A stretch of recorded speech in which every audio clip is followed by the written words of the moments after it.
Well, hello everyone. Welcome to another video of History by Podcast. Today I'm joined by Dr. Samuel Zinner, and today we're going to be discussing Paul, the Gospel of Thomas, and Torah. So, welcome back to the show, Samuel. Thank you. It's good to be back, Jacob. So, to get us started, you think that the Gospel of Thomas should essentially be understood as a Jewish Christian gospel. Could you take us down a journey as to what led you to that conclusion? What is the content in Thomas that makes you think that it should be categorized in that way? All right. Well, first of all, I got to tell you what I mean by Jewish Christian, right? Since that's a disputed category, like Gnosticism, right? This is a disputed term, sort of fallen out of favor because we want to be, as specific as we can be. Instead of talking about Gnosticism in general, we talk about Valentinianism or Sethiism. Sethian Gnostics or something like this. All right, so Jewish Christian also can mean many things, and it's been criticized as too general. But like the criticisms of the label Gnosticism, right? Scholars who do criticize them, and I do myself, right? Not been able to offer any alternatives, right? And so right, we find ourselves falling back on terms like Gnosticism or Gnostic or Jewish Christian, or for the sake of having a conversation, right? And then we try to qualify and refine narrow terms as much as we can within that context. All right, so Jewish Christian, sure, means many things to many different scholars. Some scholars would, I suppose, be so naive as to think that Jewish Christian, right, would presuppose some document originally composed in Semitic language like Hebrew or Aramaic, right? But I think that's pretty narrow focus. Think of someone like Philo of Alexandria and the type of Judaism, right, from which he came. He was living in Alexandria, Egypt, right? Sort of at the beginning of the Common Era. Right, he's a Jew. Right, he never mentions Jesus. He's certainly not a follower of Jesus. Right, and when he's first writing, I mean, Jesus probably wasn't even born. Right, but right, so this is a so-called Hellenistic Judaism, which itself, right, is a problematic term. Right, so he wouldn't have thought of himself, right, in those categories. Right, but in any case. Let's say you had a gospel and it had a lot of Philonic sounding tropes and concepts in it, right? Then for me that certainly would probably be worthy of an investigation to see if it's quote unquote Jewish Christian, right? So a text that would be composed completely in Greek, that would have a heavy dose of Platonic, Neoplatonic, well, by then Middle Platonic. Neoplatonic comes later, but the Middle Platonic influences, these would be fully Jewish Christian, right? So that's in fact part of what we see in the Gospel of Thomas. Let's see the Gospel of Thomas. We see a lot of parallels to Philo, and we see a lot of parallels to the later, or what was at least at a later date, written down as rabbinic literature. For instance, even the minor Talmudic tractate, Pirkei Avot, right? We find some striking parallels or similarities to literature like that, rabbinic literature, in the Gospel of Thomas. So it seems to be containing parallels, right, that are very similar to so-called Hellenistic Judaism, things we find in Philo, and so-called Palestinian Judaism, right? Things we see in the later rabbinic writings. So, why would we see that mix? Well, people back then, Jews, like all other peoples, were in contact with each other from Egypt to Jerusalem, and especially leaders of the community, like the priesthood and scribes in Jerusalem, and scholars like Philo, scholars of Judaism like Philo and Alexandria. These people were in contact with each other, So there was a flow of ideas, right, between places like Alexandria and Judea, right? And so, right, that sets up, I think, the overarching paradigm. We can talk more about details in a bit, but that's the overarching paradigm. We find things in the Gospel of Thomas that really look like traditions we find in rabbinic literature, right, and in Hellenistic Judaism, especially Philo of Alexandria.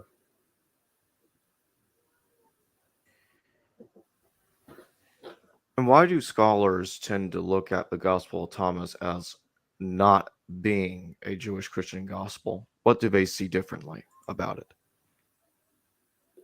Well, there's a lot that can be said on that, so I'll try to narrow down the conversation to a scenario like this. A lot of scholars, especially in the early years, right after the Gospel of Thomas was discovered, and then the first edition was published by Quispel and others.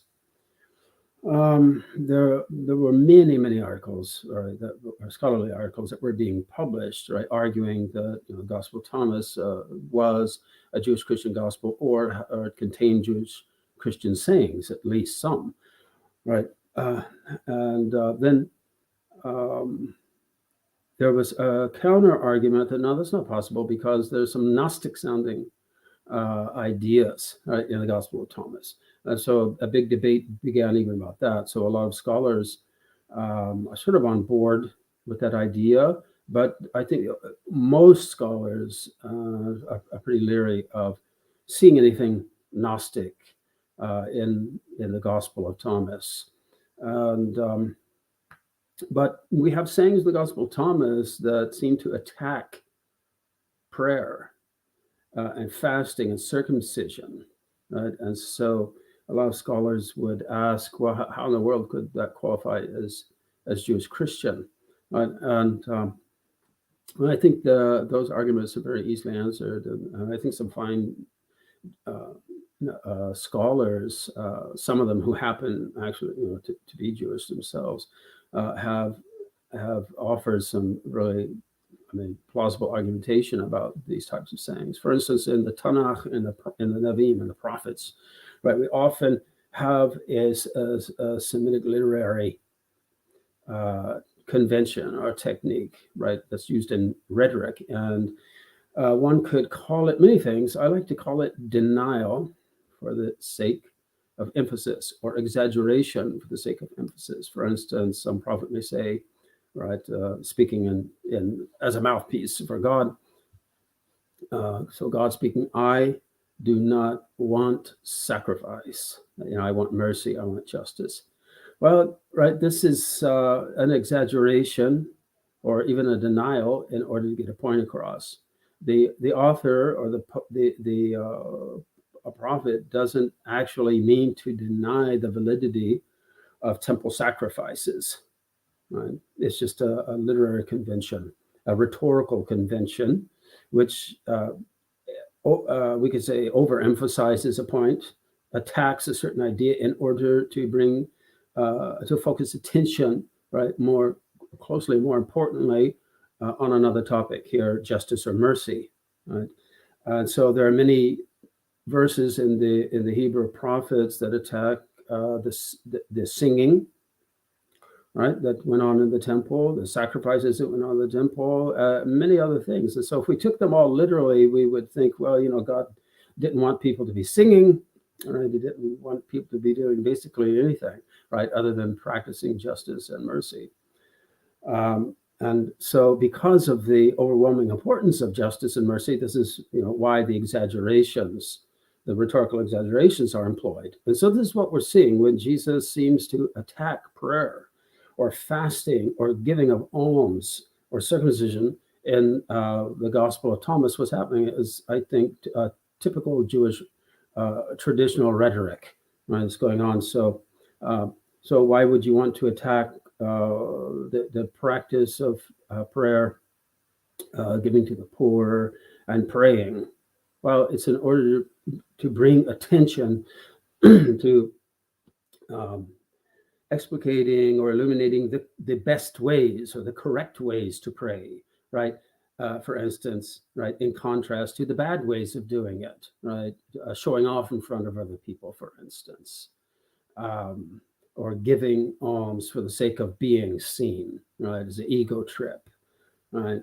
Um, and circumcision, right? Yeah, already in the Hebrew prophets, we have sayings that seem to attack circumcision, right? But they're really not an attack on the literal rite of circumcision, but they're this, again, this rhetorical convention, right? This emphasizing the importance of what is known as a circumcised heart or circumcised mind. So, what good is it ultimately, right, to be physically circumcised if one's heart and mind is not circumcised? And that's the sort of rhetoric at play. And so that's the way we would look at these. Actually, there are not very many of them. There's only like two or three sayings in the Gospel of Thomas that seem to be attacking, right, these core institutions or core rituals of Judaism. And so they're easily dealt with. Like this very good scholar Frankfurter has given that explanation for, I think, is Elogion, or saying number 14 of the Gospel of Thomas, that seems to attack prayer and almsgiving and fasting. That is not to be taken literally. It's to be understood, right, as in that long tradition of Jewish rhetoric, right, that that exaggerates or even denies something in order to, right, bring attention to some other important topic.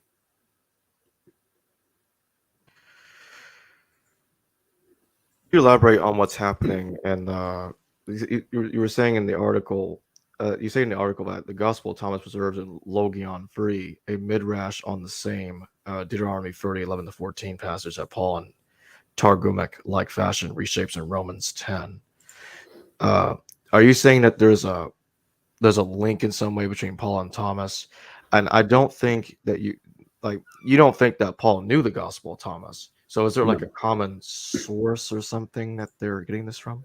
These types of questions can be very, very complicated. I mean, what I mean is the literary oral relationships between ancient texts can be very complicated. I'll give you an example. There are certain echoes of Homer in Virgil's Aeneid, for instance. Some of them are not directly depending on Homer, right? So for some of these literary echoes, Virgil is not just directly modifying something that he's found in Homer, but rather we know that in some cases there was a chain of authors who had already created modified echoes of certain passages in Homer, right? And it is through those 1, 2, or 3 other literary sources that Virgil sometimes seems to be echoing Homer. So he's not always echoing Homer directly. Sometimes he's echoing someone previous who has already echoed a previous echo, right? Literary reworking of Homer. And so we can't just simply ask in a question like, in a scenario like this, or we see similarities between the third saying of the Gospel of Thomas, right, and Romans 9, which are both similarly in a sort of a Targumic fashion, reworking a famous passage from Deuteronomy 30, right? We may ask, all right, so are Paul and Thomas independent of each other in doing this? Or is this evidence that the Gospel of Thomas knew Paul's writings? Right? And all right, there are a handful of articles in recent years that have been published, and they're all fine, right? That argue increasingly that yes, the Gospel of Thomas is showing knowledge of certain letters of Paul, especially Romans, right? So, right, that has to be, seen as plausible. But when I look at the evidence, which I've put together in the essay you were alluding to back in 2018, I see something that's more complicated, right? Because if we look at the third saying of the Gospel of Thomas, we are also seeing some allusions to, for instance, the Book of Jubilees. Right? And this is all laid out. I have tabular, tables, right, in that essay you're referring to lay this out all, very succinctly. And also, Thomas alludes or echoes elements of Deuteronomy 30 that Paul does not echo or allude to. So the point of that is that certainly, even if Thomas knew the letter to the Romans, right, this is not the only source he was using, right? So he also has direct access to the book of Deuteronomy. So he knows his Torah or his Pentateuch, whatever you want to call it, right? And so even if he's relying on Paul, he's also relying on the same source that Paul is relying on, and he's relying on it directly in the same way that Paul is relying on Deuteronomy directly, right? But there's there are other literary echoes, right, in Thomas, especially in that same saying, right, the Gospel of Thomas, right, that which are Jewish sources, right, Second Temple Jewish sources, right, that some of them curiously also are possibly echoed by Paul. It's one of these very, very complex literary relationships, right, where we're dealing with both direct and indirect levels, right, of multiple sources, right. So it's complicated, like the Virgil and Homer instance that I opened with, right. So it's just asking, which one relies on the other, or is there a common source, is not complex enough in cases like this, right? There can be, for instance, two authors that are writing something similar, right? It can be the case that we have to make a list of all of the similarities that are shared between them. And it may be that some of the similarities, right, are to be explained by some direct literary relationship between the two authors, but some of the other similarities may not be. They may have a different relationship, maybe purely oral, maybe indirect, right, literary relationship. Right? It's massively complicated. Right, you think one of the best things we could have done, right, is to actually reproduce a couple of the tables in that essay that I wrote. But in lieu of doing that, I'll just emphasize that there's a fundamental difference, right, between what's going on in Thomas Logion 3 and what is going on in Romans 9, right, vis-a-vis Deuteronomy 30.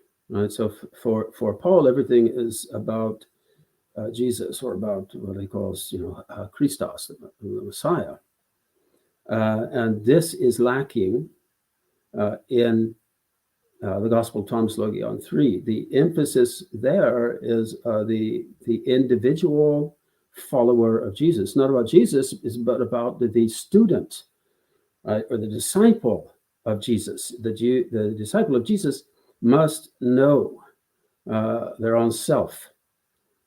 They must not know Jesus. They must know their own self, right? And this is what is going to lead to what Paul would call salvation, right? And so there's self-enlightenment is really the core message of the Gospel of Thomas. Whereas for Paul, it's all about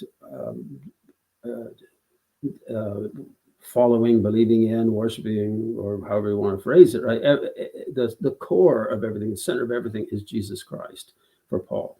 And this is just totally missing in the Gospel of Thomas. And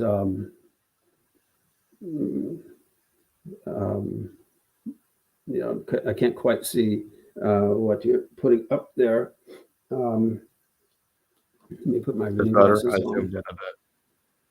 This is from your article. Yes, I can see that. We're talking about right now. Yeah. Yes.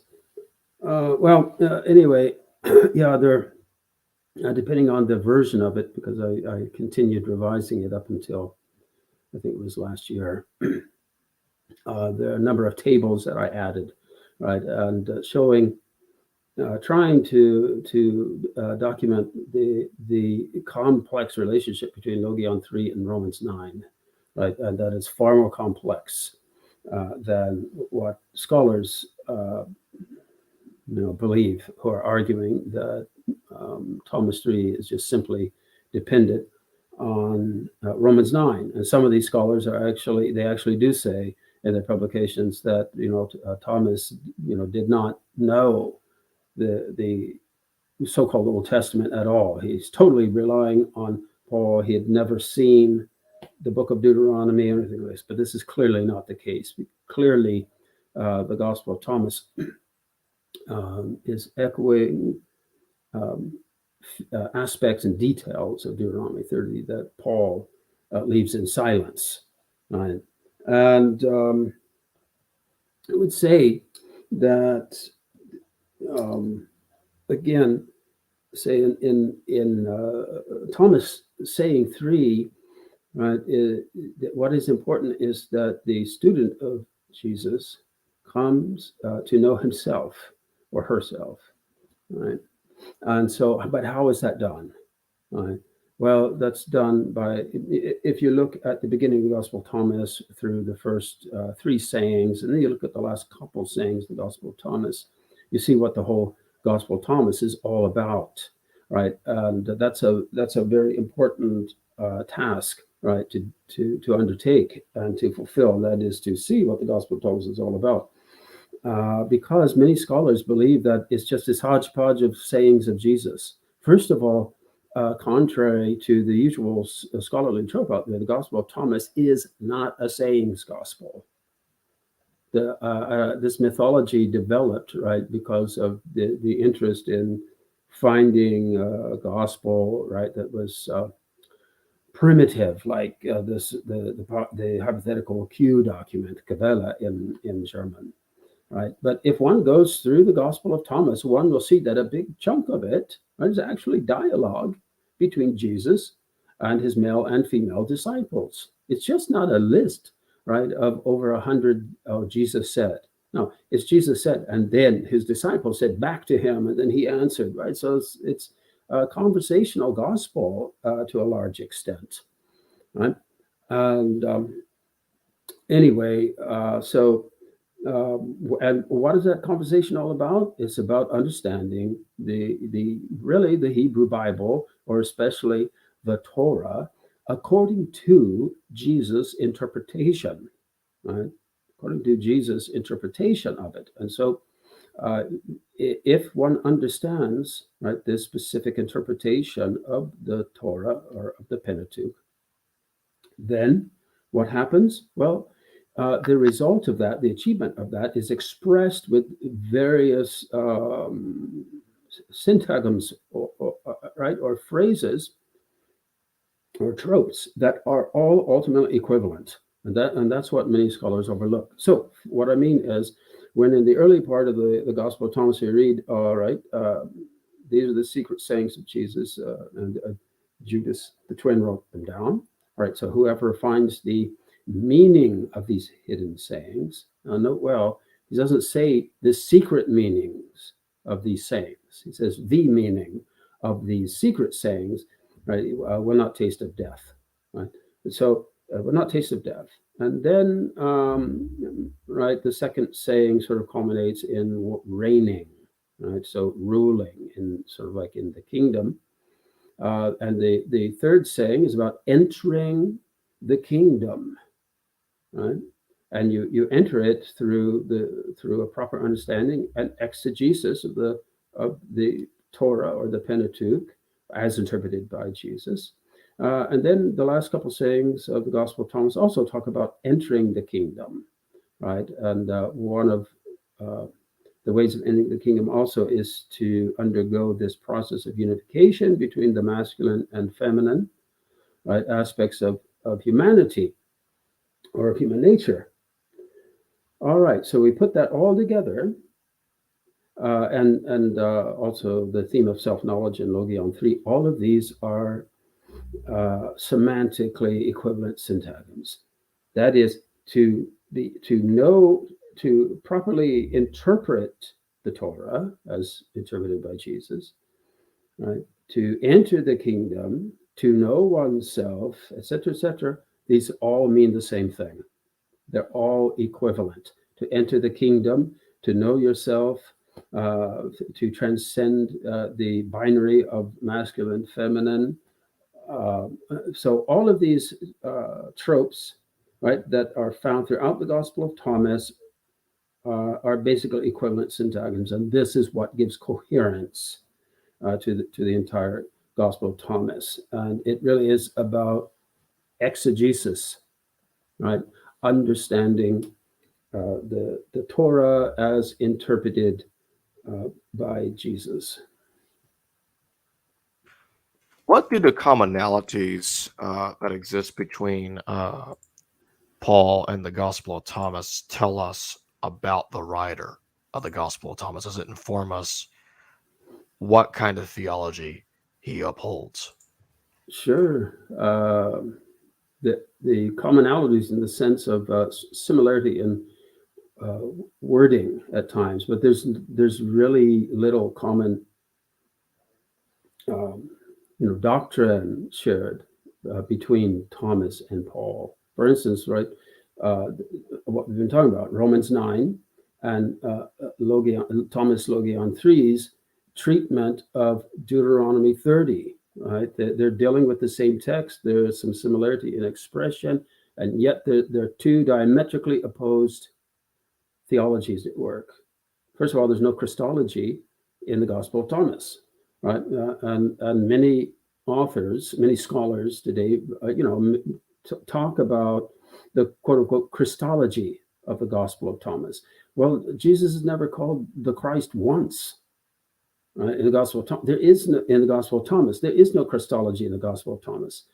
And the bedrock of Paul, of course, is inside his belief that Jesus is the Messiah, is the Christos, is the Christ, right? So there's a wide gulf, right, between Thomas and Paul in that respect, right? And some scholars actually point out that they believe that the reason Thomas never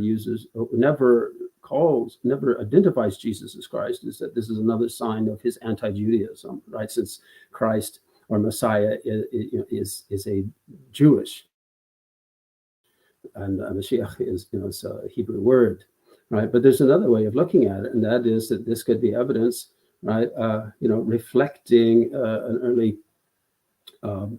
We can't even call it Jewish Christian, right? So now I'm having to go back and clean up some of the language, but that's what I was hinting at earlier, is that we have to start with something for the sake of conversation and try to narrow things down. All right, so now we're going to narrow things down, right? So when it comes down to it, yeah, we have to concede. Well, all right, so the Gospel of Thomas is not Jewish Christian, right? Because Christian implies some group that believes Jesus is the Messiah, but Jesus is never called the Messiah in the Gospel of Thomas. He's a teacher, right, of the Hebrew Bible, right? He has a particular interpretation of it, which sounds a lot like Philo at times, and a lot like the later rabbinic writers at times, right? So we can call it Jewish, right? We could call it, a piece of literature from a group or a person that followed Jesus as a teacher, right? right? A rabbi, a teacher, right? And this author, well, we don't know. Was he, was whoever wrote Thomas Jewish, or how would he have thought of himself? But we can know that, well, there's a lot of Jewish sounding material in there, right? Expressed within the setting of an acceptance of Jesus as a teacher, but with a qualification even there, right? Because, as I said, the importance of Jesus as a teacher in the Gospel of Thomas is not to say, hey, look, I'm a rabbi, I'm a teacher, right? And you have to be dependent on me and follow me. So yes, right, the student has to listen to the teacher, right? But this teacher is there to get the student to a place where eventually they don't need the teacher anymore, right? They've become their own teacher. And that's sort of the point that's going on in like Thomas Logion 13, where we have some heavy rabbinic similarities, right? So in Logion 13, what happens is, this is one of the most famous portions of that gospel, is Jesus is with at least 3 disciples, Matthew, Peter, and Thomas. And the subject is, who is Jesus, right? So Jesus says, yeah, tell me, who am I, right? And so you get responses like, here, let me get it out and read it to you. You get responses that sound like some of the ideas that were circulating, right, in the early Jesus movement that we see in the Gospels, right? So Jesus said to his disciples, compare me to something and tell me what I'm like. Simon Peter said to him, you're like a righteous angel. So this is like an angelic Christology, right, which typified a lot of Jewish-oriented Jesus groups, right? Matthew said to him, you're like a wise philosopher, right, or you're like a wise sage, right? And so Thomas said to him, teacher, my mouth is utterly unable to say what you're like. Jesus said, I am not your teacher, because you have drunk, you have become intoxicated from the bubbling spring that I have tended, right? And he took him. So Jesus takes Thomas and withdraws and spoke 3 sayings or 3 things or 3 words to him. When Thomas came back to his friends, they asked him, what did Jesus say to you? Thomas said to them, if I tell you one of the sayings or things or words that he spoke to me, you will pick up rocks and stone me, and fire will come from the rocks and devour you. Well, all one has to do is read in the Talmud in Hagiga 13a, I believe it is, folio 13a, where we have a discussion of the secret teachings, right? And it's said that with the teachings of the Merkava, mysticism of the Merkava, the throne of God, like cultivating visions, right, to ascend to the throne of God and things like this. Without quoting it in extenso, I'll say that what Hagiga says is that, well, you can't tell this to 3 students. You can't teach this to 2 students. In fact, you can't even teach it to 1 student alone unless they are particularly gifted and self-motivated, right? Because it's very dangerous, the Merkava mysticism, right? Because if you're not ready for it, according to Hagiga, fire can come from the sky and incinerate you, right? And so this is what we're seeing here in saying 13. We have Jesus, he's a teacher, and it focuses on 3 of his students, right? And then he ends up taking 1 of them away to be alone, all right? So, and then this student, Thomas, it's Jesus says, look, I'm not your teacher, right? You've assimilated my wisdom, right? So you've achieved this status of, as an enlightened person of your own accord, right? As Hagiga would say. And right, so we're probably dealing with something to do with, this type of throne mysticism, Merkava mysticism in the background of this saying. And so when Thomas returns to his friends, right, the other two, right, they ask him, well, come on, tell us, what did Jesus say to you? Right? He says, no, I can't tell you that.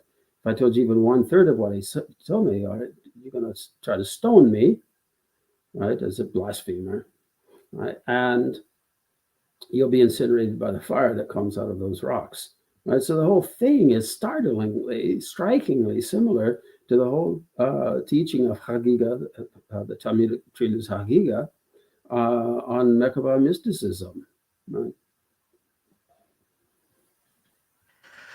Does does it seem to you that the Gospel of Thomas is trying to portray Jesus in a Jewish Christian light, and therefore none of it really could present information that survived from the historical Jesus? All of it's just a rewrite to portray him as a Jewish Christian?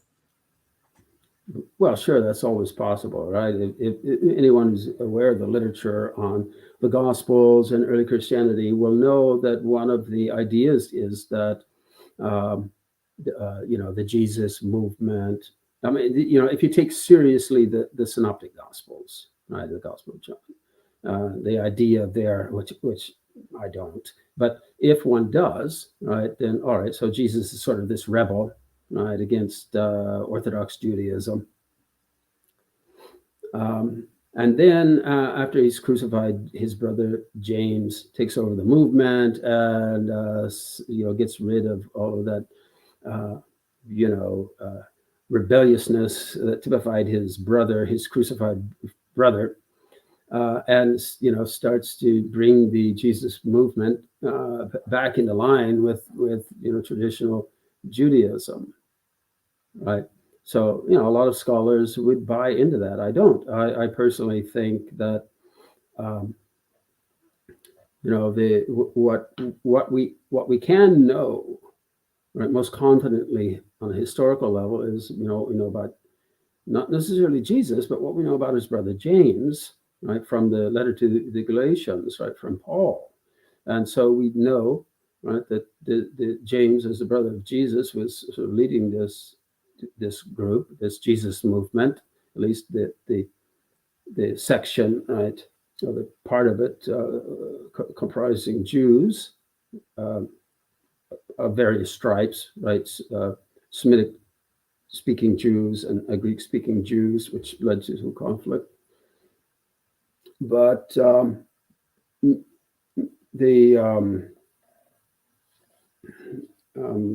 I just lost my train of thought. Because all right. So we know from the letter to the Galatians, right, that James was leading this movement, and there was a lot of tension within it between sort of what we might call Hellenistic Jews and more rabbinic type Jews, right, to use later language. And so we know that James was Torah faithful.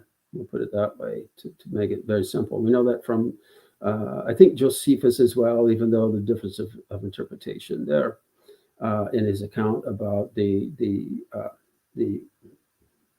murder, basically, of James in 62 of the Common Era. So to me, it makes more sense to believe that, I mean, just not as some opinion I would like to have, but if we look at the sources, when I look at the sources, it seems, all right, so this Jesus movement was taken over, we know this, by his brother James, who was Torah faithful. He was in extreme conflict with Paul, right? And so it would seem to me that it doesn't make much historical sense to think that James would have been a leader of that group for a number of decades, the undisputed leader of that movement for decades, if he had diametrically opposed views about Judaism, right, compared to his late brother. And so I would suspect that his late brother was very, very similar to James, very Torah faithful. And was and died as a Jew, right? For the sake of Israel, right? He's crucified, right? So some type of desire, right, for the liberation, for the autonomy of the land of Israel had to be at work there. And the kingdom of the teaching of the kingdom of God, or the kingdom of the Father, right, which we see throughout the Gospel of Thomas. So what do we mean by the coming of the kingdom of God? Well, this is really a very political idea, right, in the historical setting of first century Judea, right? And so it seems to me that Jesus died, right, was crucified by the authorities, right, for that love or desire that he had for the freedom, right, of his people, of his fellow Jews, right? And so I don't for those reasons, I don't see the Gospel of Thomas as this secondary Judaizing, right, of the early Jesus movements. I rather see it as it's more plausible to see it this way. All right, so the authors of the canonical Gospels, or at least the Synoptic Gospels, right, wrote their vision of Jesus, and this is basically from that movement, or from that sector of the early Jesus movement that, right, was sympathetic to Paul. So that's what we have in the first three Gospels, also in John, in a more radical way. And so now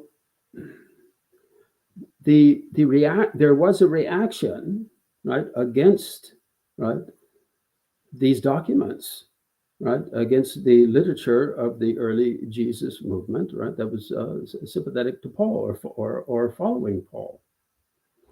And that reaction came from sectors and from people who wrote things like the Gospel of Thomas, another literature like that, and their basic approach, right, or reason for writing was, look, right, our group, right, which is more interested in the Torah than your group, our group descends from people who actually knew Jesus. We believe that we have a better grasp of what Jesus actually taught, what his doctrine actually was, right? And so the Gospel of Thomas is sort of a response, right? And so even if the Gospel of Thomas is written later, right, it can still contain ideas, even if these ideas are expressed in later language. The ideas may still be more accurate historically, right, than some of the earlier literature that is portraying Jesus as some kind of Pauline preacher. Right, because not everything that is later makes it unreliable. Sometimes later information, or information that appears to be later, can be correct versus the earlier information. It's not always the other way around. Sure. Anyone trained in history will know that. It's often the case, yes. What do you make of the statement in Thomas that talks about James being the successor to Jesus? Does that seem to you that it's part of the Jewish Christian idea? Like, we need to put James on a really high pedestal. He's going to be the new bishop of Jerusalem. Is Thomas playing off of that, basically? I think that's plausible, yes. It's, of course, we don't have a time machine. We can't know actually what happened. But I mean, it's within the realm. Certainly, it's within the realm of possibility, right? That Jesus foresaw his coming demise, and expressed his wish, his desire for who specifically would be the leader of the group after him. It's possible, but there are other possibilities. One could argue, well, Jesus and everyone else, they were all thinking apocalyptically, eschatologically, right? And so maybe Jesus wouldn't have been thinking about, well, even if I get done in by the Romans, right, it's then God will intervene with his angelic armies, right? And so he wouldn't have been thinking about a successor and about his group carrying on. But I think we can't make too many assumptions. We just don't know, right? So we have to talk about various possibilities. And so the saying in Thomas, it could have some saying number 12 about James, it could have some kernel of historicity. That's a possibility, but it's probably in its present form, in the form in which it was written, probably is reflecting the situation in the early Jesus group in Jerusalem, where James was the leader, right? And so there's been some thinking done about the status of James, about his leadership role and his exalted spiritual nature, right? So, yes, it probably there could be a kernel of historicity in it, right? We just don't know enough, right, to be confident one way or the other. But certainly it is placing James. That saying is placing James in a really exalted role, right? And throughout the Gospel of Thomas, right, it's Jesus is really actually not all that important beyond his role as teacher, but this role has should be transcended, right? As we saw in the very next saying, right, Logion 13, where Jesus tells Thomas, I'm not your teacher. In other words, you don't need me as your teacher. You've struck on the truth by yourself, right? And so, the other disciples are trying to understand who Jesus is. Well, you're a righteous angel, angelic Christology. You're a wise sage, right? Like this rabbinic sage. But then Thomas says, I'm not able to say what you are. So in other words, it's really not about who Jesus is, right? So Thomas is getting the insight, right, that it's not so much about the teacher, it's about my own self-knowledge. I have to come to know my own divine identity, the image of God, right, that I subsist in, right? And so, the preoccupation on the exalted status of James in the immediately preceding Logion, it has to be, you have to read each of those sayings, number 12 and 13, through the prism of the other, right? And so one of the results of that would be that, Logion 12 about James, right, being the one, being the tzaddik in Hebrew would be, being the righteous one, right, for whose sake heaven and earth was created, right? So it's, on one hand, yes, that's a very exalted way of looking at it. On the other hand, right, keep in mind his name is James, that is Jacob, right? So the name of the famous patriarch, whose second name became Israel, right? And so, right, we do have the rabbinic trope.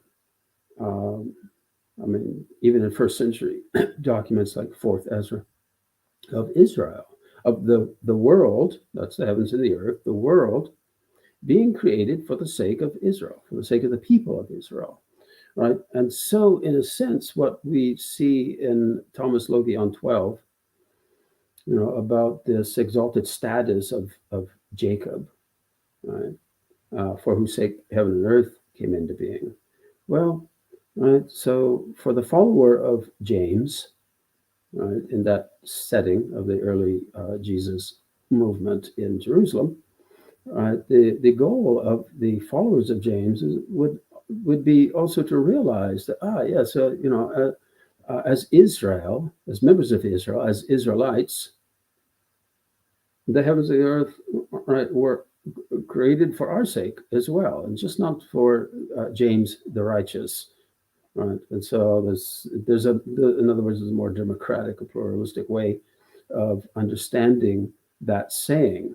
And I think, the saying 13 hints at the possibility of understanding saying 12 in that way, right? So it's just not about James worship, right?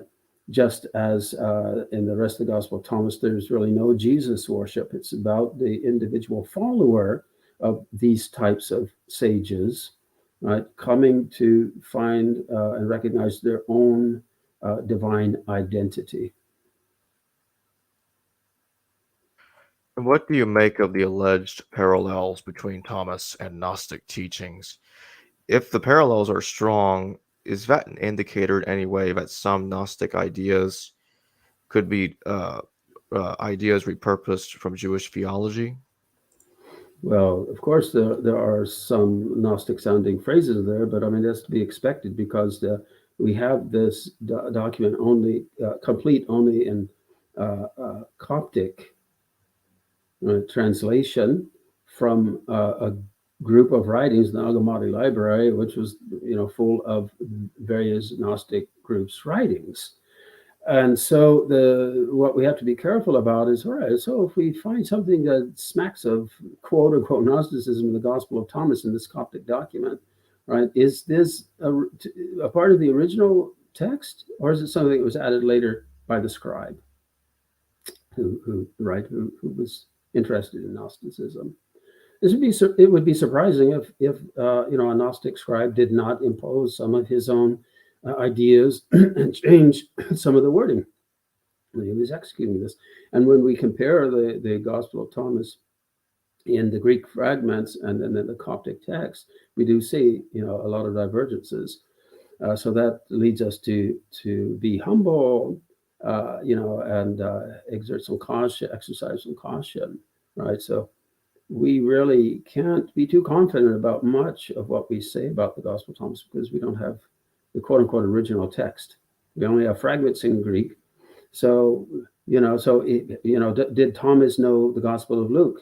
Well, it looks like the scribe who produced the Coptic version probably did, but we don't know if that, same feature really would have existed throughout an earlier Greek version, right?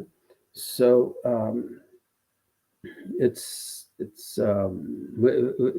we have to be careful there. But even there are some elements of the Gospel of Thomas, like the 30th saying, right, that some people, when they read it, they think that's Gnostic just because it's so bizarre. Jesus said, where there are three gods, they are gods. Where there are two or one, I am with that one. A lot of people would say, well, gods, right? This polytheism, or, this is like pure Gnosticism. Actually, that's just pure rabbinic speak, right? So if you know your Talmud, the minor tractate, right, Pirkei Avot, there's a very famous saying in there that's actually echoed in the Gospel of Matthew, right, that says, where there are 10 people gathered together studying the Torah, the Shekinah, or the feminine divine presence, is among them. And it says, how do we know that this is the case even when there are, let's say, just 5 gathered together studying Torah? Then a certain verse is quoted, and then how do we know if this applies to 3, 2, or even 1 person alone studying the Torah, right? And so in that chain of argumentation, the chain of Tanakh citations that are given to support each one of those arguments about the divine presence being with 10, 5, 3, 2, or 1 studying the Torah, Psalm 82 is quoted. Have I not said, right, you are gods, right? And so this is just an echo of the same rabbinic tradition that we find later in Pirkei Avot, right? So where there are three gods, right, they are gods, they're divine. Where there are two or one, I am with that one.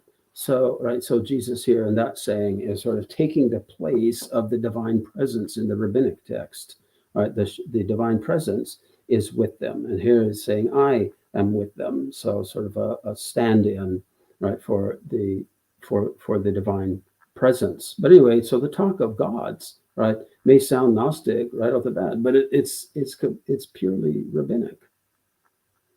We have to be careful. And before we close, can you tell the audience briefly where they can find more information on the Gospel of Thomas from your publications? So if they want to go and look it up and study this, they can.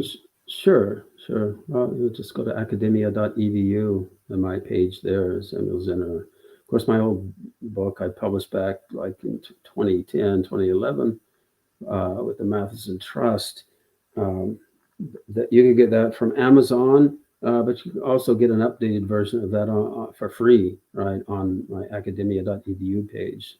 And that's been used as a textbook at several universities and colleges. And it's written for certainly a scholarly audience, but one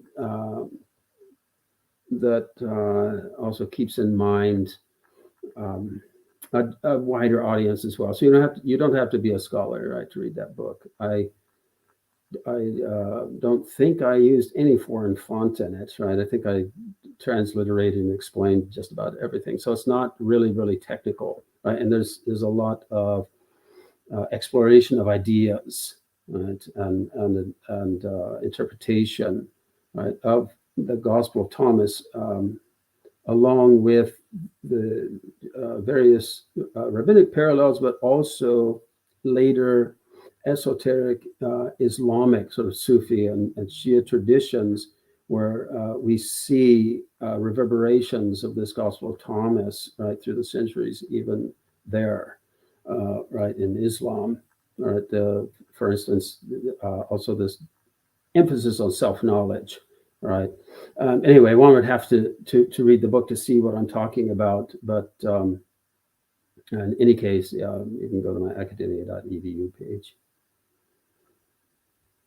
And the links will be in the description for anyone that wants to go and quickly find his website and books. It'll all be down there in the description.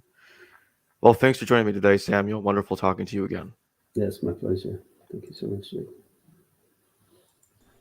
Hello viewers, thanks for watching this video from the History Valley YouTube channel. Please don't forget to subscribe and hit the notification bell. And if any of you wish to further support this channel, please consider checking out this channel's Patreon page and becoming a patron, and or donate through PayPal or through Super Chat during a live stream. Thank you.